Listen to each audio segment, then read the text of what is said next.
ओ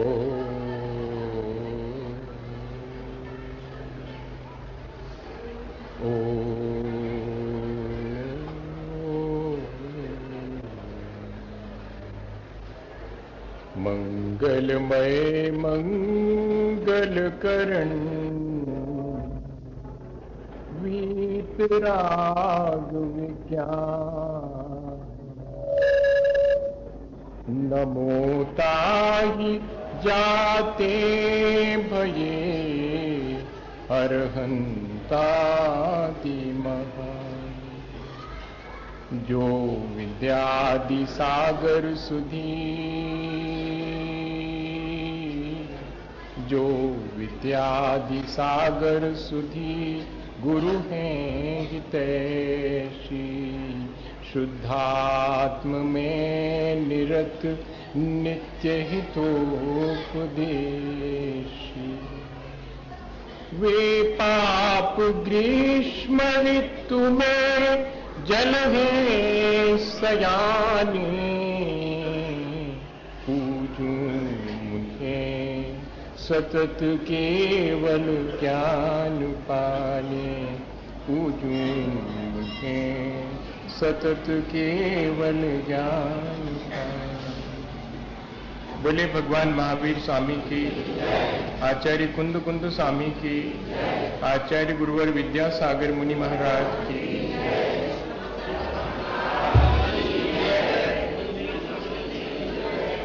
हम सब लोग पिछले दिनों से लगातार इस बात पर विचार कर रहे हैं कि हमारे परिणामों में और हमारी दृष्टि में निर्मलता कैसे आवे। जब तक हमारी दृष्टि और हमारे परिणाम निर्मल नहीं होते हैं तब तक हमारे जीवन में जो सच्ची सुख शांति है वो प्राप्त नहीं होती। और सब यही चाहते हैं कि हमें सुख मिले, शांति मिले। इसलिए हमने एक प्रक्रिया शुरू की, एक प्रयोग करना शुरू किया था कि हम देखेंगे जो चीज जैसी है उसे ठीक ठीक वैसा ही देखने का प्रयास करेंगे। और अब जिस तरह हम वस्तु को देखेंगे ठीक वैसा ही हम उसे अनुभव भी करने की कोशिश करेंगे। किसी भी चीज को निरंतरता देने से उस चीज में दृढ़ता आती है। हमारे पास एक अच्छा विचार है, यदि हम उस विचार को निरंतर बनाए रखें तो वो विचार दृढ़ हो जाता है। जैसे हमारे भीतर बुरे विचारों के संस्कार हैं और बहुत समय से हैं। कई बार हम नहीं चाहते कि हम झूठ बोलें, फिर भी कब हम झूठ बोल जाते हैं हमें खुद भी मालूम नहीं रहता। हम नहीं चाहते कि हम गुस्सा करें, हम नहीं चाहते कि हम लोभ करें, या हम नहीं चाहते कि हम किसी के साथ छल करें। लेकिन होता यह है कि इतना अधिक हमारा गहरा संस्कार है कि जरा सी बात होती है और हमारे भीतर क्रोध का उद्रेक आ जाता है। जरा सी कोई चीज दिखाई पड़ती है तो उसके प्रति लोभ जागृत हो जाता है। जहां हमारा काम नहीं बनता वहां छल कपट करने का भी मन हो जाता है। ये कषायों का जो संस्कार है वो हमारे ऊपर बहुत पुराना और बहुत दृढ़ है। हम इस संस्कार को तोड़ सकते हैं और इस संस्कार को हम कमजोर बना सकते हैं और नए अच्छे संस्कार, जैसी हम दूसरे से अपेक्षा रखते हैं वैसा अपने जीवन को बना सकते हैं। हम चाहते हैं कि लोग हमें अच्छा कहें, अच्छा माने। हम स्वयं क्रोध करते हैं पर किसी को क्रोधित देखना पसंद नहीं करते। हम स्वयं झूठ बोलते हैं लेकिन कोई हमसे झूठ बोले तो हम पसंद नहीं करते। हम दूसरे से छल करने को तैयार हैं लेकिन कोई हमसे छल कपट करे तो हम इसके लिए बिल्कुल तैयार हैं। जब जिन चीजों के लिए हम स्वयं तैयार नहीं होते जो दूसरा कोई करता है, तो फिर हम वही चीजें क्यों दोहराते हैं, वही चीजें क्यों करते हैं। ये प्रश्न अगर हमारे मन में उठ जाता है और फिर हम इस संस्कार को तोड़ना शुरू कर देते हैं तो इसमें मदद कौन करता है? इसमें हमारी भावनाएं मदद करती हैं, जिसको हम निरंतर समझ रहे हैं कि अगर हम भावनाओं की प्रक्रिया शुरू कर देवें तो क्या काम होगा? एक तो नए संस्कार जिस तरह के हम चाहते हैं वो हमारे भीतर डेवलप होंगे, और जो पुराने संस्कार जो कि खराब हैं, जिनको हम स्वयं अच्छा नहीं मानते, वे संस्कार धीरे धीरे टूटना शुरू होते हैं। अनुप्रेक्षा क्या करती है? अनुप्रेक्षा हमारे पुराने जिन संस्कारों को हम पसंद नहीं करते हैं उन संस्कारों को हटाने का और नए अच्छे संस्कार डालने का काम करती है। इस तरह अनुप्रेक्षा के बारे में हमने आज एक और नई बात सीख ली कि अनुप्रेक्षा हमारे संस्कारों को परिवर्तित भी कर सकती है। वरना हम लोग ये मान के बैठ जाते हैं कि क्या करें, क्रोध वो तो हमें आता ही है, वो हमारा स्वभाव है। हमने कई ऐसी चीजों को जिनसे कि हमारा कोई ताल्लुक नहीं है, उन चीजों को भी अपना स्वभाव मान लिया है। जैसे हमने पिछले दिनों समझा था कि अनुप्रेक्षा हमारे भ्रम को तोड़ देती है, हमें ये अनुभूति करवा देती है, हमें ये एहसास करवा देती है कि नहीं हमारी वास्तविकता क्या है, या कि जो चीजें बाहर दिखाई पड़ती हैं, जो लोग दिखाई पड़ते हैं, या जो संसार दिखाई पड़ता है, उस सब की वास्तविकता क्या है। चीजों की वास्तविकता ये है कि वे निरंतर परिवर्तित हो रही हैं। Changeability with permanence is the nature of substance. यहां जितनी भी चीजें हैं उन सब में चेंजेबिलिटी है, लेकिन इसके बावजूद भी कुछ है जो कि शेष रहा आता है। सारी चीजें क्षणभंगुर हैं, लेकिन उस क्षणभंगुर के पीछे जो शाश्वत छिपा हुआ है वो हमें अनुप्रेक्षा के माध्यम से बारे भावनाओं के बहाने से मालूम पड़ जाता। अनित्य भावना यही तो हमें संदेश देती है कि यहाँ जो चीजें क्षणभंगुर हैं उनको हम क्षणभंगुर जाने, और जब हम उन चीजों को क्षणभंगुर जान लेते हैं तो हमारा व्यवहार भी बदल जाता है, इसमें कोई शक नहीं है। जो व्यक्ति अपना व्यवहार नहीं बदलता, इसका मतलब है उसने अभी उस चीज को जाना नहीं है, उस चीज को माना भी नहीं। ये कसौटी है। अगर हमारा उस चीज किसी व्यक्ति को अगर अपन को मालूम पड़ जाए कि ये व्यक्ति अच्छा नहीं है, तो फिर उसके प्रति हमारा व्यवहार बदल जाता कि नहीं?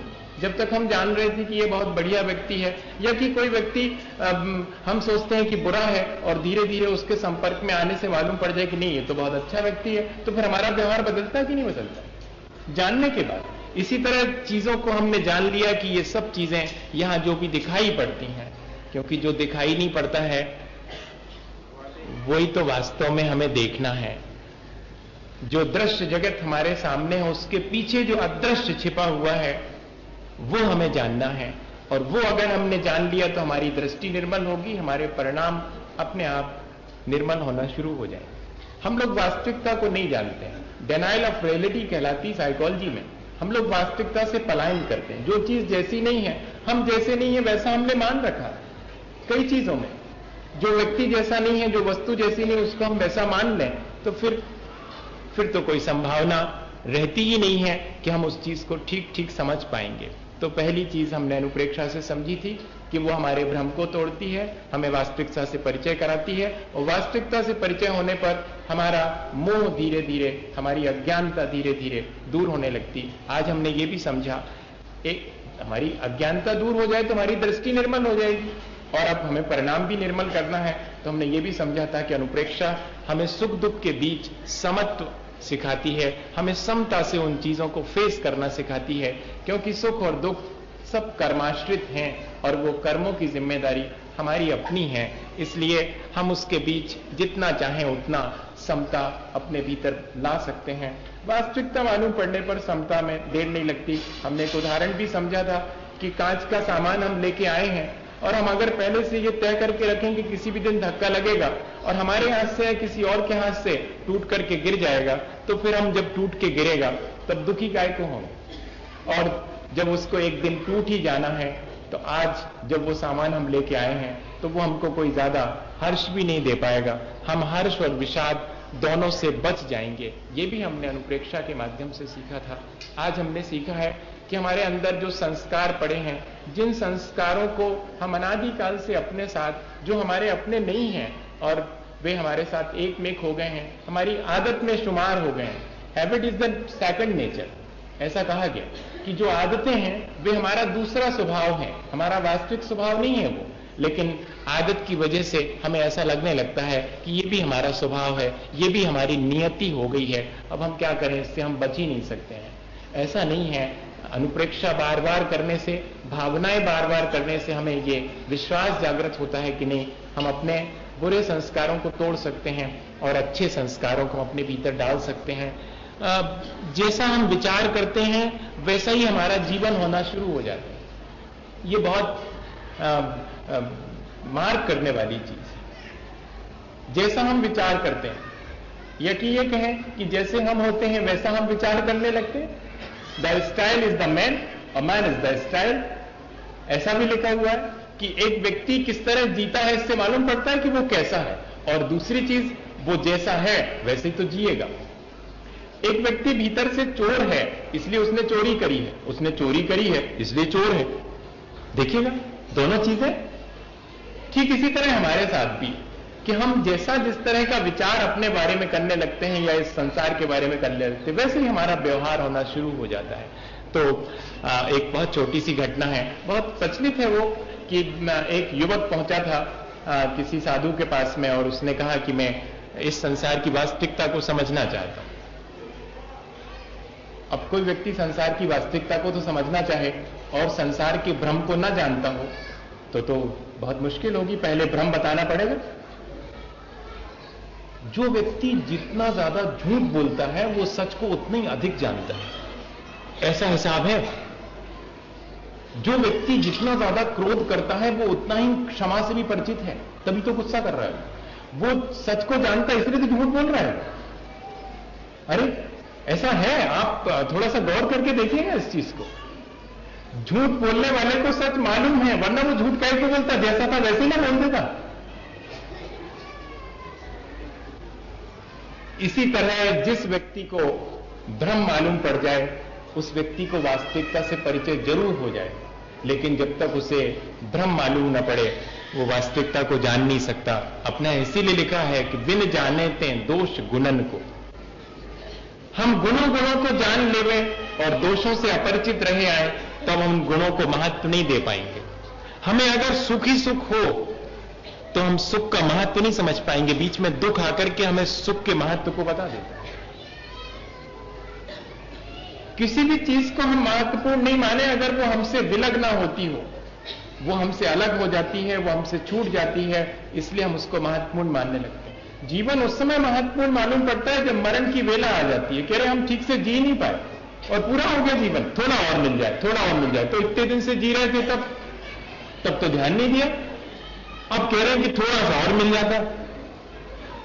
इसी तरह वो युवक पूछता है कि मुझे संसार की वास्तविकता मालूम पड़ जाए। तो उसके जो जिनके पास पहुंचा था, जिन साधु के पास, उन्होंने कहा सुनो, पहले तुम थोड़ा सा वो जो सामने एक गुफा है, बहुत सकरा सा उसका दरवाजा था, उस गुफा के भीतर जरा ध्यान करो जा करके। और कैसा ध्यान करो कि तुम 12 सिंगा हो गए, 12 सींग वाला। उसने कहा बड़ी अजीब बात है, हम पूछने आए थे संसार की वास्तविकता, ये और हमको एक मुश्किल में डाल रहे हैं। अच्छे भले हम आदमी हैं और ये कह रहे हैं कि 12 सिंगा का ध्यान करो। अब ठीक है, अब पहुंचे हैं उनके पास और जवाब चाहिए है तो जैसा वो कहेंगे वैसा करना पड़ेगा। तो उसने ध्यान करना शुरू किया। सुबह से शाम हो गई और वो ध्यान कर रहा है कि मैं 12 सिंगा हो गया हूं, मैं 12 सिंगा हो गया हूं। सारी रात भी गुजर गई, दूसरा दिन भी आ गया और वो निरंतर यही बात का विचार कर रहा है। और कहते हैं कि होते ना होते तीसरे दिन सुबह सुबह बहुत जोर से वो चिल्लाया, बहुत जोर से चिल्लाया कि यहां तो बहुत दम घुट रहा है और जल्दी से मुझे बाहर निकालो। और मैं बाहर निकलना चाह रहा हूं लेकिन बहुत मुश्किल हो रही है। गुरुजी भागते हुए आए, देखा कि वो तो बिल्कुल ध्यान में बैठा है और आवाज जरूर लगा रहा है, और ठीक ऐसी आवाज लगा रहा जैसे कि 12 सिंगा बोलता है, ठीक वैसा ही।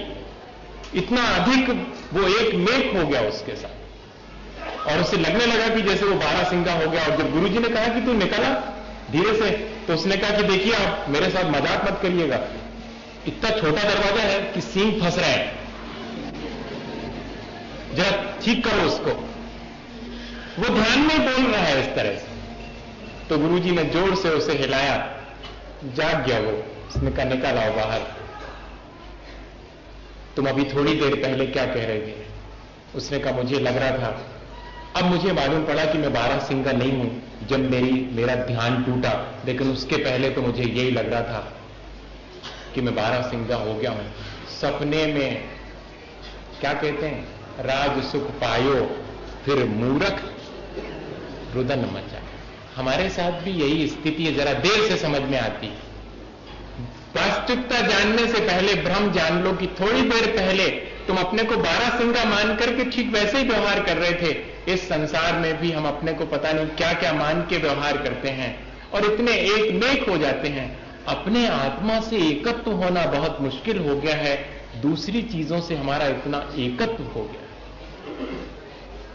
आज हमें समझना है कि एकत्व भावना हमें क्या सलाह देती है, कैसे अवसर पर, जबकि हमने एक गहरी मूर्छा, एक गहरा भ्रम हमने अपने अंदर पाल लिया है, अपने को कुछ मान लिया है, यहां तक कि कोई हमारे सुख दुख को देने वाला है, यहां तक भी हम मान के बैठ जाते हैं, या कि हमें ये एहसास होने लगता है कि ये सब लोग मेरे हैं, ये चीजें मेरी हैं, ये सब मेरी मदद करेंगी।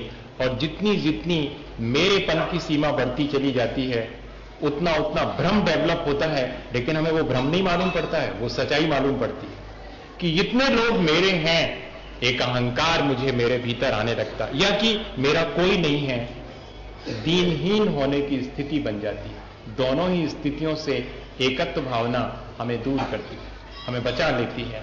हम संसार में अपना और पराया, इसके अलावा दिन भर 24 घंटे करते क्या है? ये अपना है तो जरा संतोष मिलता है, जरा अच्छा लगता है कि चलो कोई तो है, कुछ नहीं बिगड़ेगा मेरा। इसके बाद भी सुख दुख हो रहे हैं, वो दूसरे को नहीं हो रहा है, अपने को ही हो रहे हैं। लेकिन लगता कैसा है कि जैसे कोई और है, इसलिए मेरे सुख और दुख कमती हो गए हैं, या कि अब हमारा कोई भी नहीं है तो दुख इतना सा है तो भी दुख बढ़ जाता है, और सुख बहुत सारा भी आ जाए लेकिन कोई मेरा है ही नहीं, उस सुख को मैं किसी से कह ही नहीं सकता हूं, इसलिए वो सुख होते हुए भी सुख मालूम नहीं पड़ता। दुख बढ़ जाता है और सुख का एहसास नहीं होता अगर हम ये मान लेते हैं कि यहां कोई मेरा नहीं है, द्वेष बस या अभाव की वजह से। वो अभी बात अपन समझेंगे कि यहां कोई किसी का नहीं है, ये बिल्कुल अलग चीज है। लेकिन जब हम ये मान बैठते हैं कि मेरा कोई नहीं है, माने हम फील कर रहे हैं कि कोई होना चाहिए था और है नहीं, वो जो अभाव की पीड़ा है वो हमारे दुख को और बढ़ा देती है, और सुख तो देती नहीं है, क्योंकि सुख भी हमें, जब तक हम दूसरे से नहीं कहें तब तक हमें अपना सुख भी सुख नहीं मालूम पड़ता। और दूसरी स्थिति ये है कि बहुत सारे लोग मेरे अपने हैं और बहुत सारे लोग मेरे अपने हैं, तो मैं अपने थोड़े से सुख दुख को भी उनके बीच और बड़ा करके देखता हूं, और अपने दुख को भी उन सब के बीच थोड़ा सा कमती करके देखता हूं कि और बहुत सारे लोग तो हैं। कहते हैं कि ये दोनों ही प्रकार के भ्रम हैं, एक से अहंकार उत्पन्न होता है, एक से संक्लेश उत्पन्न होता है। कोई मेरा है यहां पर इस संसार में, इससे अहंकार पुष्ट होता है भैया, और कोई मेरा नहीं है, मैं बहुत दीनहीन असहाय हो गया हूं। इस तरह की जो हमारे भीतर भावना बन जाती है, बहुत सारे लोगों को इस तरह की भावना बन जाती है, उसकी वजह से संक्लेश होता है। और संसार में बंधन का अगर कोई कारण है तो हमारा अभिमान या कि संक्लेश, दो ही कारण है। हम अहंकार वश भी कर्म बांधते हैं और संक्लेश पूर्वक भी कर्म बांधते हैं। अगर हम एकत्व भावना भाना शुरू कर दें, एकत्व भावना का अर्थ ये नहीं है कि ये जितने भी लोग हैं वो मेरे हैं, इनसे मेरा एक में एक पना है।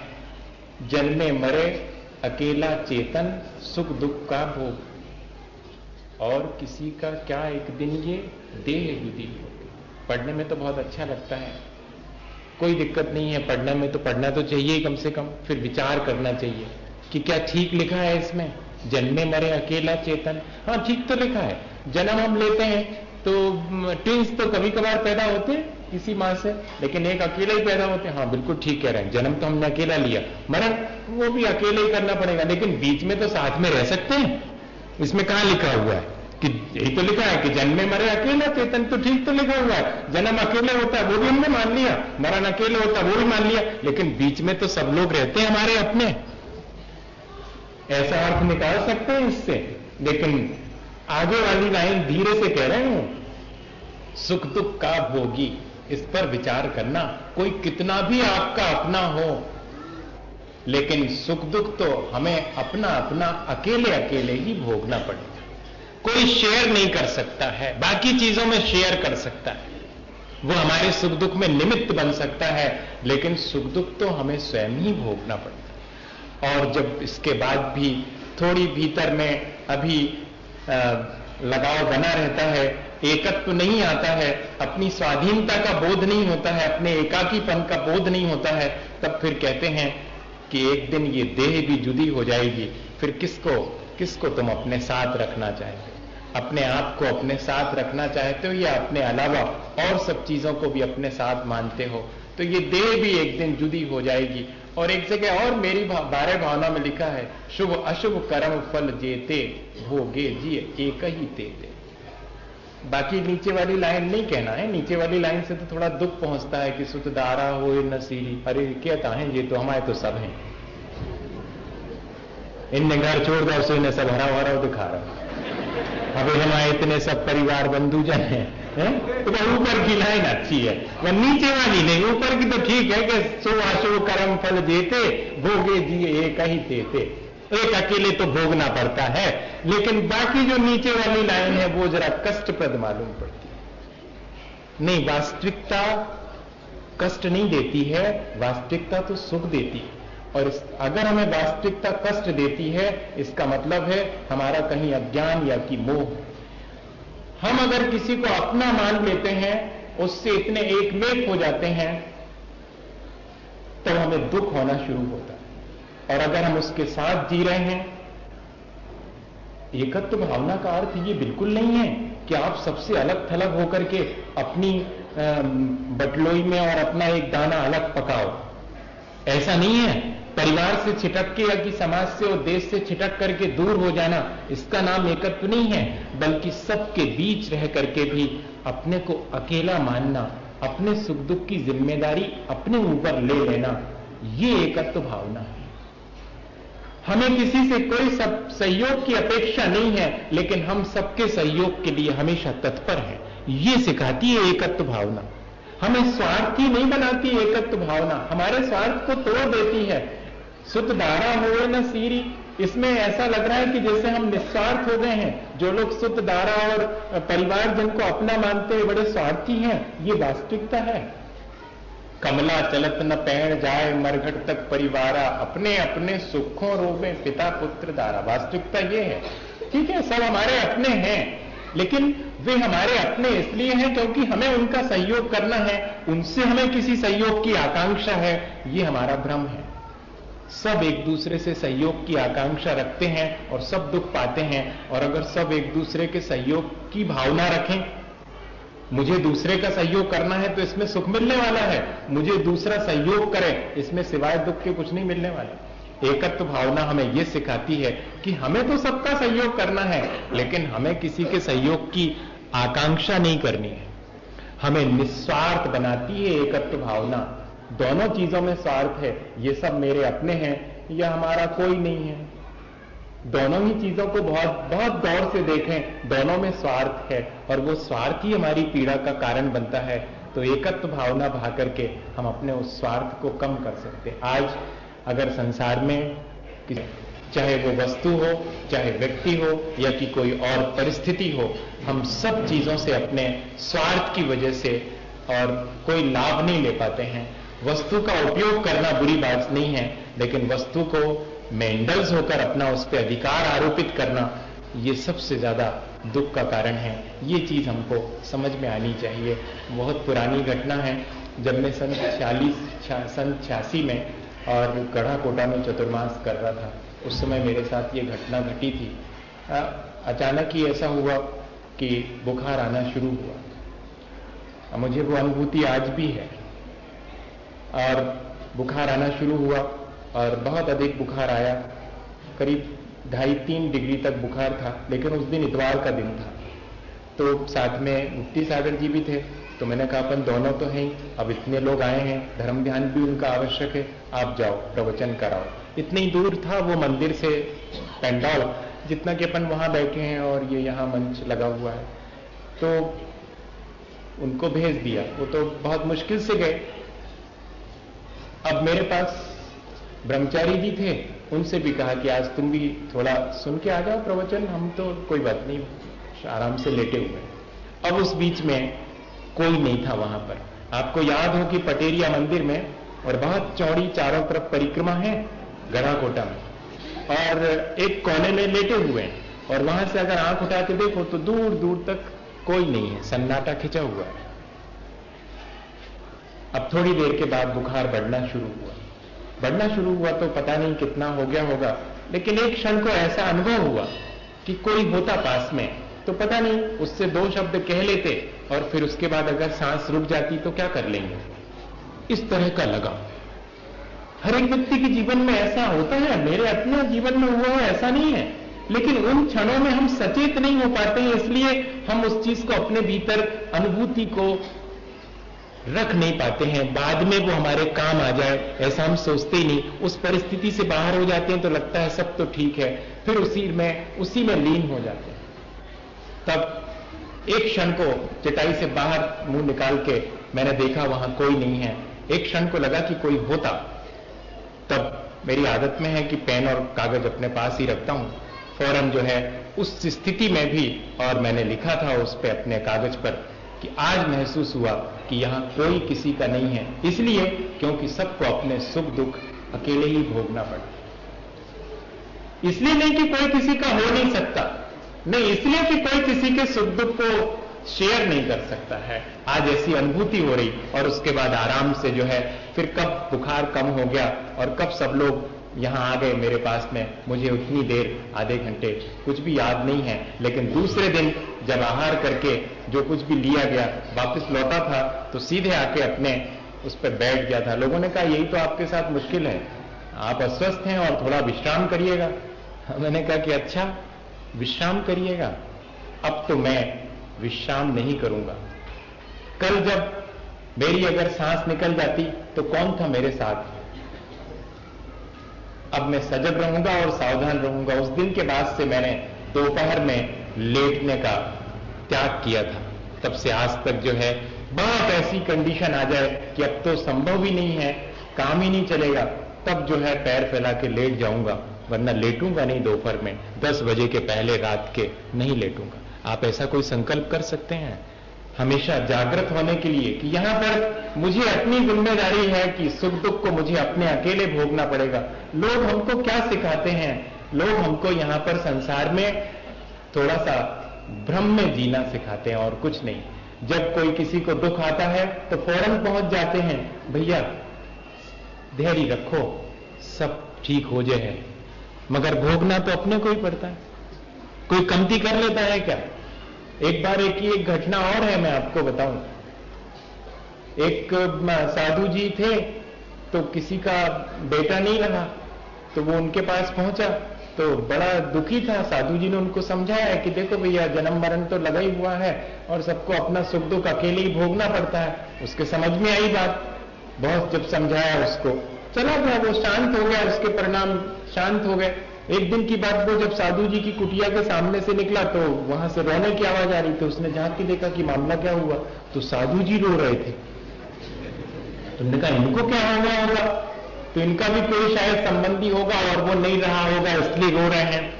तो पूछा उनसे, तो पूछा तो पता लगा कि साधु जी को दूध वगैरह की व्यवस्था के लिए उनने एक बकरी रख रखी थी, वो नहीं रही आज, तो इसलिए रो रहे हैं। तो अब इनका मौका था, जब उस पर जिस पर दुख आता है तब हमको मौका मिलता है समझाने का, है कि नहीं? तो उनने साधु जी को समझाया कि अब साधु जी अब ऐसा है कि देखिए जब हमें तकलीफ थी, जब आपने हमको समझाया था, और आप तो स्वयं समझदार हैं और आपको समझना चाहिए, ये तो जन्म मरण और लगा ही हुआ है अपना सुख दुख। तो साधु जी सब सुनत रहे, फिर भी शांत नहीं भय। तो उसने कहा कि आप बड़े अजीब आदमी हैं और आप शांत नहीं हो रहे हैं, हम तो इतने जल्दी शांत हो रहे थे। कहना भैया जो उनकी बात है वो ही जाना, तुम करना। अब तुम्हें एकदम मरी है बकरी, तो हमारी मरी है, हम ही जानते हो उसका दुख। इसका मतलब क्या है? हम जो है अपने सुख दुख को समझते तो हैं, लेकिन हमें भ्रम है। हम दूसरे को समझाने के लिए समझदार हैं, स्वयं अपने को समझाने के लिए हम समझदार नहीं हो पाए। ये एकत्व भावना हमारे भीतर ये समझ पैदा करती है कि जब ऐसा कोई अवसर आए तब उस समय हम अपने को समझा सकें कि ये दुख मुझे अकेले ही भोगना पड़ेगा। मैं किसी से कोई अपेक्षा नहीं रखूं कि वो आकर मेरे दुख को कम कर देगा, या कि मुझे अगर कोई सुख मिला है तो वो भी मेरे किसी कर्म के उदय से मिला हुआ है, उसमें किसी का भी कोई हिस्सेदारी नहीं है। इस तरह का अगर हम एहसास अपने भीतर करें तो संभव है कि हम स्वावलंबी होंगे, हमारे जीवन में स्वाधीनता आएगी। आचरण और एकत्व में थोड़ा सा फर्क है, और जब अपन आगे बैठेंगे 2 दिन के बाद फिर से, तो अपन जब अन्यत्व समझेंगे, उन तीनों में जरा सा समझना पड़ेगा। एक तो हम एक साथी की अपेक्षा रखते हैं अपनी सुरक्षा के लिए, और जब हमें वो साथी नहीं मिलता है, हमें कहीं शरण नहीं मिलती है, 7 प्रकार के भयों से बचने के लिए हम शरण खोजते हैं, वो जो शरण नहीं मिलती तो हमें अशरण मालूम पड़ने लगता है। वो अशरण भावना हमें क्या सलाह देती है कि यहां शरण है ही नहीं, तुम सब जगह शरण मान करके अपनी सुरक्षा ढूंढ रहे थे, वो अशरण भावना है। और यहां पर शरण की बात नहीं है, यहां तो अपने एकाकी सुख दुख के स्वामी, कर्ता और भोक्ता होने की बात है। इसलिए सबसे पहले तो हमें बाहर के चीजों में शरण नहीं खोजनी है, बल्कि अपने भीतर ही शरण खोजनी है, ये समझना पड़ेगा। और उसके बाद वो शरण जब हम पा लेते हैं, तब इसके बाद भी हमारे भीतर भ्रम रहा आ सकता है कि शायद मुझे बाहर कोई मेरे सुख दुख में सहयोगी होगा, वो भी हमें एकत्व भावना भा करके उसे भी तोड़ना पड़ता है। और अन्यत्व में अभी तक तो ज्यादा फर्क नहीं है, एकत्व और अन्यत्व में थोड़ा सा फर्क है, एक पॉजिटिव है एक नेगेटिव है। जैसे कि मैं एक अकेला हूं, ये अनुभूति होना, और ये बाकी चीजें मेरी नहीं है, इस तरह की अनुभूति होना, होती दोनों एक साथ ही हैं, अलग अलग नहीं होती हैं। पर अपन फिर बैठेंगे और इस बात पे भी विचार करेंगे कि मैं एक अकेला हूं, इस तरह का एहसास हो गया है, लेकिन कई बार मैं एक अकेला हूं और बाकी चीजें मेरे से पृथक हैं, इस तरह का एहसास नहीं हो पाता है। वो एक बिल्कुल अलग सी चीज है। आज हमने इतनी बात समझ ली कि अगर हमें अपने सुख दुख अगर हम अनुभव करते हैं तो उन सब की जिम्मेदारी भी हमारी है, उसके लिए हमें किसी और दूसरे को जिम्मेदार नहीं मानना है, और अपने सुख दुख को जितना बन सके उतना शांतिपूर्वक भोगने की आकांक्षा रखनी है, अपेक्षा रखनी है। बहुत जो एकत्व हमारा अपने आत्मा से होना चाहिए, वो न होने की वजह से एक बहुत छोटी सी आपको उदाहरण दें, शायद और क्लियर हो जाए बात। फिर अपन जब कर्म फिलॉसफी समझेंगे, मैं सोचता तो था यही कि उसको उस समय कहूंगा, पर एकदम ध्यान आ रहा है कि नहीं, इस अवसर पर वो जरा सा इशारा कर दें। हमारे भीतर इतना अधिक बाह्य वस्तुओं से एकत्व हो गया है कि हमें उन बाह्य वस्तुओं के एकत्व की वजह से अपने आत्म एकत्व की तरफ ध्यान ही नहीं जाता। एकत्व और विभक्त जो हमारा अपना आत्मा है, एकत्व इसलिए है क्योंकि हम अपने सुख दुख को स्वयं भोगते हैं, और विभक्त क्यों है? क्योंकि हम सब पदार्थों से पृथक हैं। एकत्व और विभक्त समय सारजी में तो यहीं से शुरुआत होती है। अभी तो हम समय सारजी तक पहुंच ही नहीं पाएंगे बहुत, अभी तो एकत्व और विभक्त, एकत्व और अन्यत्व, इनमें ही हम पता नहीं जो चीजें हमसे पृथक है उनमें हम एकत्व मान लेते हैं, और जिन चीजों से एकत्व होना चाहिए उनसे हम पृथक। हमें अपने आत्मा से तो पृथकत्व मालूम पड़ता है, और इस शरीर से एकमेकता मालूम पड़ती है। हमें बाह्य वस्तुओं से एकमेकता मालूम पड़ती है, अपने ही परिणामों से हमें पृथकत्व मालूम पड़ता है। एकत्व और विभक्त को ठीक ठीक समझ पाना। मैं वो जो घटना कह रहा था कि क्या हुआ एक बार कि एक अम्मा जी को एथराइटिस हो गया। एथराइटिस में क्या होता है कि जॉइंट्स में बहुत पेन होने लगता, मुड़ते ही नहीं है, चलना फिरना मुश्किल हो जाता, तो वो उठ बैठ भी नहीं पाती थी, पड़ी रहती थी। क्या हुआ कि अब जो उनके बच्चे थे, बहू थी, तो उन्होंने कहा कि अब अम्मा की सेवा के लिए तो अब क्या करें, पर थोड़ा बहुत तो अपने को भी घूमने उमने तो जाना है। तो उन्होंने कहा कि अम्मा आप आराम से लेट ही रहिएगा, और हम लोग जल्दी से 1-2 घंटे में लौट करके आएंगे। और लेकिन एक चीज और है अम्मा की, ऐसा कर दें कि हम अपना बेटा आपके पास छोड़ जाएं। ऐसा होता है जनरली, माता पिता का अच्छा उपयोग करते, माता पिता समझ नहीं पाते, वो सोचते कितना हमारे प्रति इनका अनुराग है कि अपना बेटा हमारे दिन में सौंप के जा रहे हैं। नहीं, अनुराग नहीं है, उनका स्वार्थ है उसके पीछे कि तुम संभालो, हम आराम से जरा घूम के आए। माता पिता का उपयोग करके जानते हैं लोग तोड़ना उनको। अब उन्होंने कहा कि हम लेकिन ये रोएगा तो क्या करेंगे, हम उठेंगे बैठेंगे कैसे? तो उन्होंने कहा हम इसको पलके में सुलाए देते हैं और उसकी डोर आपके हाथ में यहाँ बांध देते हैं, आपके पलंग से बीच में अगर हम लगे तो थोड़ा हिला गए तो फिर अपने आप चुप हो जाए। कहा ये तो बहुत अच्छी प्रक्रिया है। देखना अब अभी अपने शरीर से एकत्व था, शरीर को हिला डुला नहीं पा रहे थे, और बेटा जब रोता है तो धीरे से जो है उसको झुला देते हैं, और थोड़ी देर के बाद तो ऐसा हुआ कि वो झूला तो रुक गया, लेकिन अब की बार उसने रोया हुआ नहीं, उसने करवट ली और लेकर के सीधा झूले से नीचे गिरा। अब अम्मा जी तो नहीं उठी थी वर्षों से, और अब अम्मा जी भूल गई कि उनको एथराइटिस है, उनके पैर वैर में दर्द है, महीनों से भी उनने हिली नहीं है, वो अपने पलंग से सब कुछ वहीं होता। कब पता नहीं उठ गई और तब उस बेटे को उठा के और बहला करके फिर से पलंग में डाल दिया। जब अपने पलंग पर आई तब उनको जरा सा एहसास हुआ कि महीनों से हम हिले डुले नहीं, और आज क्या हो गया? अभी तक अपने अस्वस्थता से एकत्व था, आज मोह जागृत हुआ, उस बेटे से एकत्व हो गया कि वो नीचे गिर गया है, तो इससे एकत्व हटते ही साथ इसमें शक्ति आ गई और उसे उठा करके रख दिया। ये जरा सी समझने की चीज है। हमने कई लोगों को देखा है, हम पहले गोली बिस्कुट खरीद हुए जाते थे, एक बप्पा जी थे तो वो बप्पा जी उनसे 5 पैसा की 3 गोली आती थी, तो उनसे जितनी बार ले जाओ उतनी बार वे डिब्बा में खड़े होते हो, अगर उनसे जाके कहें कि तुम सामायिक करो तो वे कहो कि पाँव में दर्द हो, और 5 पैसा की गोली उठावे 17 बार खड़े हो जाए। ये क्या चीज है?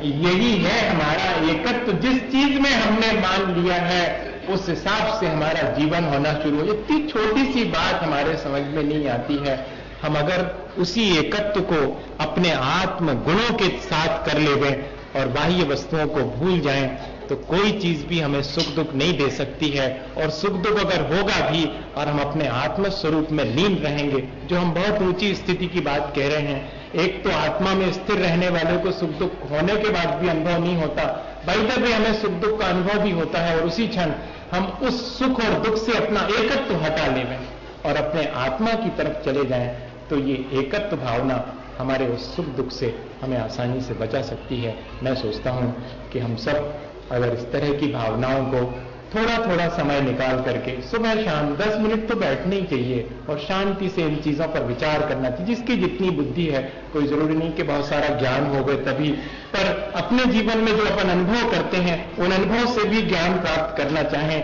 और तुरंत ही समझ जाना चाहें तो हम समझ सकते हैं, इसी भावना के साथ कि हम इन अनुप्रेक्षाओं के माध्यम से, भावनाओं के माध्यम से अपने जीवन में परिवर्तन लाएंगे, अपने व्यवहार को परिवर्तित करके अपने जीवन को अच्छा बनाएंगे। इसी भावना के साथ बोले आचार्य गुरुवर विद्यासागर।